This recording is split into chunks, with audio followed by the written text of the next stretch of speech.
ఇవాళ ప్రధానమంత్రి నరేంద్ర మోడీ గారి గురించి ఆయన గురించి చెప్పాలంటే ఒడవదు. మనం తెలుసు, దేశాన్ని పాలించిన పార్టీ అతి ఎక్కువ కాలం 50 సంవత్సరాలు కాంగ్రెస్ పార్టీ. ఈ రాష్ట్రాన్ని పాలించిన పార్టీ కాంగ్రెస్ పార్టీ 40 సంవత్సరాలు. ఇందిరాగాంధీ గారు హామీ ఇచ్చిండు, గరీబీ హటావో. రాజీవ్ గాంధీ గారు మాట ఇచ్చిండు, పేదరిక నిర్మూలన. రాహుల్ గాంధీ గారు కూడా ఇవాళ గదే పేదరిక నిర్మూలన అని చెప్పి హామీ ఇస్తా ఉన్నాడు. అంటే ఎన్ని సంవత్సరాలు అధికారాలు ఇచ్చినా కూడా గదే పేదరికం గురించి మాట్లాడింది తప్ప ఈ దేశ అభివృద్ధిలో ఏనాడు భాగం పంచుకోలేని పార్టీ ఇవాళ కాంగ్రెస్ పార్టీ అని చెప్పి మనకు రుజువైతా ఉంది. ఇవాళ 10 సంవత్సరాల కాలంలో నరేంద్ర మోడీ గారు చేసిన పరిపాలన, గతంలో 50 సంవత్సరాలు కాంగ్రెస్ పార్టీ చేసిన పరిపాలన కనుక బేరీజు వేస్తే నక్కకు నాగులో తేడా లేదా మేధావులుగా మీరు ఆలోచన చేయమని చెప్పి కోరుతాను. నేను అంటున్నా, ఆనాడు ఆ ప్రభుత్వంలో ఎక్కడ కంట్రోల్ ఉండేది? సంపాదనే ధ్యేయంగా తప్ప ప్రజాక్షేమం ఎన్నడూ పట్టలేదు. నేను అడుగుతా ఉన్నా, దేశంలో బోఫర్ స్కామ్ ఎవరి హయాంలో జరిగింది? ఈ దేశంలో బొగ్గు స్కామ్ ఎవరి కాలంలో జరిగింది? ఈ దేశంలో ఇవాళ 2G స్కామ్ ఎవరి ఆధ్వర్యంలో జరిగింది? చివరికి సుప్రీంకోర్టు లాంటి కోర్టు ఇన్వాల్వ్ అయి ఇవాళ ప్రజాధనం దోచుక తింటుందని చెప్పి ఆపే వరకు కూడా దాన్ని ఎవడు ఆపలేకపోయిండు. వాళ్ళ మంత్రివర్గంలో సొంత మంత్రులే జైలుకు పోయిన చరిత్రని ఆనాడు చూసినాం. కానీ 10 సంవత్సరాలుగా మోడీ గారి పరిపాలనలో ఎక్కడ కూడా సగటు భారతీయుడు తలదించుకునే పద్ధతి లేకుండా శబాష్ మోడీ అనే పద్ధతిలో పరిపాలించేటువంటి పరిస్థితి ఇవాళ వచ్చిందా లేదా? ఆనాటి కాలాన్ని ఈనాటి కాలాన్ని ఒకసారి బేరీ చేసుకోమని చెప్పి కోరుతా ఉన్నాం. ఎక్కడి భారత్? ఒకనాడు భారతదేశం అంటే థర్డ్ వరల్డ్ కంట్రీ, పేద దేశం అనే పరిస్థితి ఉండేది.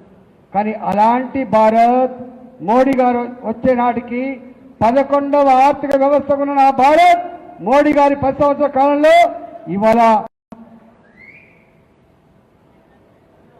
5వ ఆర్థిక వ్యవస్థకు ఎదిగింది. 5వ ఆర్థిక వ్యవస్థకు ఎదిగింది. వారు అంటున్నారు, నేను బతికితే ఈ దేశం కోసం బతుకుతా, మరణిస్తే దేశ ప్రజల కోసం మాత్రమే మరణిస్తా అని చెప్పిన వ్యక్తి ఇవాళ మోడీ గారు.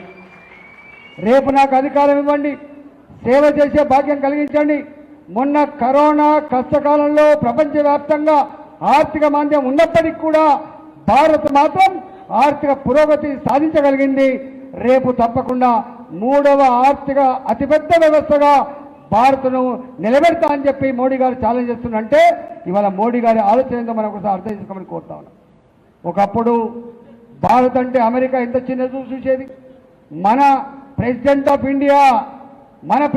ఇండియా అబ్దుల్ కలాం అమెరికాకు పోతే అవమానపరిచింది అమెరికా. మన మోడీ గారికి వీసా ఇవ్వమంటే రిజెక్ట్ చేసింది అమెరికా. అలాంటి అమెరికా ఇవాళ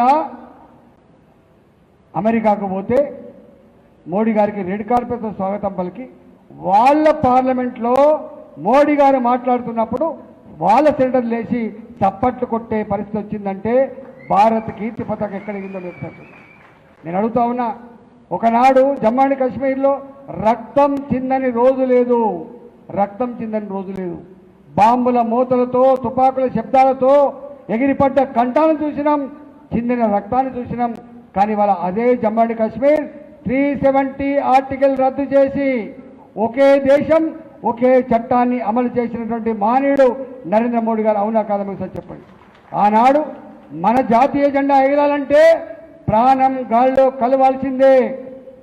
ఆనాడు 2 ప్రధానమంత్రులు, 2 జెండాలు, 2 చట్టాలు అమలైన జమ్మూ అండ్ కాశ్మీర్ ఇవాళ ఒకే చట్టం, ఇవాళ భారత్లో భాగం మాత్రమే కాకుండా జమ్మూ అండ్ కాశ్మీర్ అంశాన్ని మళ్ళీ ప్రపంచ వేదికల మీద ఎవడు మాట్లాడకుండా చేసిన ఘనత మోడీ గారు దక్కిందా? మీరు ఒకసారి ఆలోచించమని చెప్పి కోరుతా ఉన్నా.